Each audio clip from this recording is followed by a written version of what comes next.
A man accused of making terrorist threats against a South Florida temple faced a federal judge this afternoon. FBI documents show he apparently wanted to shoot it up and then blow it up. CBS 4's Ted Scouten is live at the Aventura Turnberry Jewish Center, the target of the threats. Ted? Yeah, Elliot, those are some pretty chilling threats that came from this man who converted to Islam 4 years ago. He said that he wanted to set off a bomb right here at this synagogue in Aventura. Then he said he wanted to watch from his car with the windows down. He wanted to hear it and feel it, and he hoped that it would inspire others to do the same. His name is James Medina. In court, he stood up telling the judge he's also known as James Muhammad. He's accused of trying to use a weapon of mass destruction at the Aventura Turnberry Jewish Center.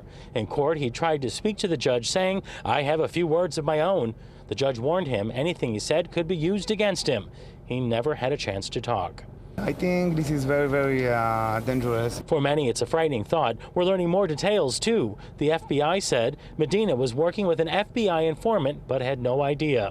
In the FBI documents, it said a friend of Medina's told him he said he wanted to shoot it up and then die while shooting it up, like be a martyr.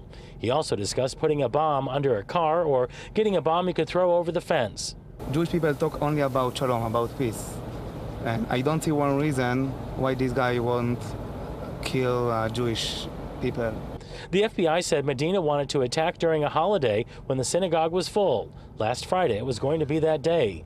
In court, prosecutors said the defendant took possession of the device that he thought was a bomb and was arrested as he walked toward the temple. He's usually a little antagonistic. Robert Powlick knows Medina from the Jubilee Center Soup Kitchen in Hollywood.